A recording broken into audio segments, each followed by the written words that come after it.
Pat Murphy on the line from Bucknuts, 247 Sports.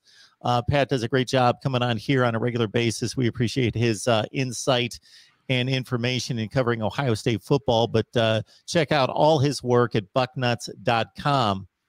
All right, the wide receivers, that seems to be the one position on the field where everybody's pretty comfortable with just the loaded talent and the top-end talent. But even at that position, there are some guys who could make that extra leap.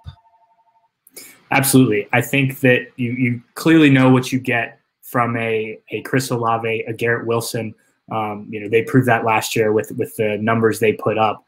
It's those next group of guys that you want to start seeing something from, and specifically what'll be junior Jamison Williams, who is the same class as Garrett Wilson, and had Garrett Wilson, a five-star one of the top recruits in the country, not been in that class, I think he's probably Jamison Williams probably talked about significantly more coming out of high school, at least in terms of Ohio State's class.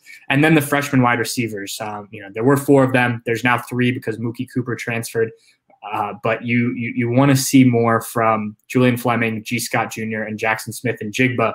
I think they combined for 16 or 17 total catches as freshmen, and G. Scott didn't catch any passes. So, I think on one level, you want to have more options, right? You don't want to be so reliant on Chris Olave and Garrett Wilson.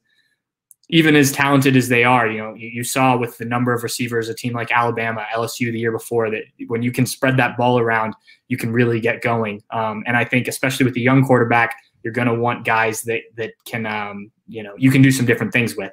I also think from a standpoint, like we talked about with the quarterbacks, you've got to keep these guys happy. And remember, there's another group of freshman wide receivers that's coming in behind them. So, you've got to find ways to spread the ball out to these guys. And in order to do that, these guys need to prove that they are able to do all the things that wide receivers need to do, especially the freshmen. They were all so highly touted coming out of high school. And I think, frankly, rather disappointing, short season for Ohio State, not as much time for some of these guys to get maybe some late game reps to get them used to things. And then you build and you see guys come on. Garrett Wilson did that 2 years ago. But, I still think you expected more from those guys, expected them to earn more playing time and whatnot. And I think with a full offseason this year, those now sophomore wide receivers really have a chance to prove that, hey, that recruiting ranking, I think they were all top 10, top 11, something like that in the country coming out of high school, that, hey, that was legit. So, I think that'll be big for the Ohio State offense. And while we're just talking pass catchers, I also think that Jeremy Ruckert, who has been a very good player for Ohio State at tight end, now a senior, he could be someone that has to step up because of the new young quarterback. If you have a tight end, Jeremy Ruckert was a receiver in high school, a big-bodied receiver, a guy who can go over the middle. That's a fairly routine throw for a young quarterback, and a guy that's rather inexperienced, maybe not used to some of the routes on the outside quite yet.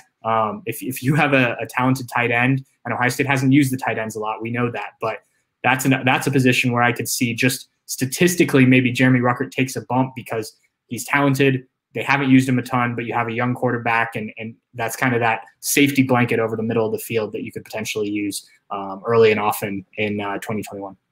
Yeah, Jeremy Ruckert's most likely a future NFL player. Only caught 13 passes and 5 touchdowns last year, so obviously his catches meant a whole lot, and we remember the one down the middle against Alabama. Jamison Williams splashed with big plays at 17 yards per catch and 2 touchdowns on only 9 receptions total. But Jackson Smith and Jigba, he seemed to be the guy that stood out in regards to, I don't know if it was the one catch at the back of the end zone where he got the foot down remarkably that nobody really saw because it was so remarkable that nobody thought it was in bounds. And then on the replay, it was like, oh yeah, he did get the ball, the catch in bounds, and then almost caught a touchdown in the national championship game that was certainly up in the air as well. So those are guys obviously to keep on our radar.